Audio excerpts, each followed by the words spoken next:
Nick Saban is no longer the coach of the Alabama Crimson Tide. Jason, what are your first initial thoughts on that? I mean, he's not only not the coach of Alabama, but he's not a coach of any football team right now, Right. which is kind of crazy. He started at Alabama in '07. Yeah. I was in sixth grade in '07. Yeah, I was like 9 years old.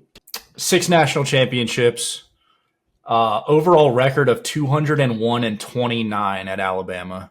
Yeah. That's pretty good, I'd say, especially in college football because it's so hard with like players going to the NFL like all the time, and you kind of have to restart. Like every season's a new season Yeah. in the NFL and in college football, but more so in college football. And Nick Saban has just been – he is what every coach should want to be at the college level. Yeah, I agree completely. I think for us, a really good comparison to Saban's run at Alabama is going to be New England's run with Brady and Belichick. I think it almost became like normal for me to like, go into each college football season expecting Bama to not only just compete for a national championship, but probably win one. I mean, it was every year it seemed like it, again, similar with New England, us growing up, all we heard was, okay, this is the year that New England dies, or this is the year that Alabama's done. And then they would just be raising another trophy up in my face. So, yeah, I think Saban and just like we've kind of sent stuff back and forth with each other, just like his interviews and stuff. I'm not sure if like there's not another coach that anyone would want to have played for. That's why obviously when he left, they lost quite a good bit of players. Yeah, I don't know what it's going to be like for Bama this year. I'm interested to see. I don't think they're going to die. I think the answer to the question for me is going to be no. I don't think they're going to, fall off a cliff or anything. But obviously, it's going to be you can't replace Nick Saban like he's one of one. Yeah. But I really think they're getting a good coach in Kalen DeBoer.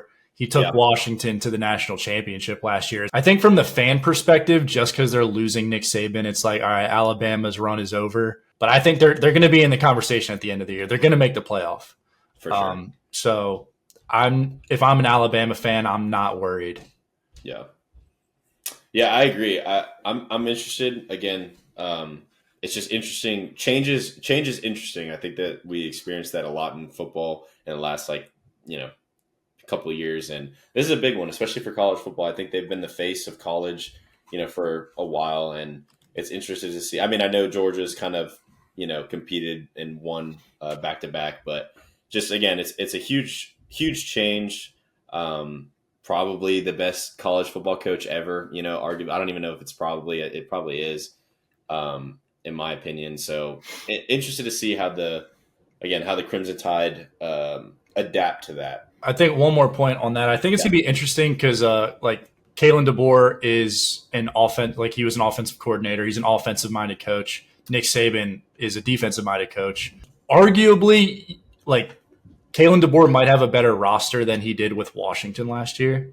Oh yeah. I know like Michael Penix, like electric, won games for them. Obviously, was a big part of why they were in the Natty. Right. But just the offensive schemes like that Kalen DeBoer is going to bring to Alabama. Yeah. And I think like that Alabama defense is always going to be like – it's like a culture thing almost. Yeah. It's like honestly, it's a good comparison to like our favorite teams like Pittsburgh and Baltimore, like in the NFL. Like it's rare that we ever have like horrible defenses, and I can agree on that. I can see Alabama just sticking with that. But that's a great sort of idea of like the offensive side now coming to possibly Bama, because I think really like through his runs, like when they had Lane Kiffin, I think that was when they were really explosive. Like that was the offenses that were just like up and down the field, along with great defenses. Those were the teams that were just like, oh, these are some of the best teams of all time in college football. But yeah, that's a really good, interesting dynamic that we're going to see. Maybe a new look, maybe a high scoring Alabama offensive driven team. That's really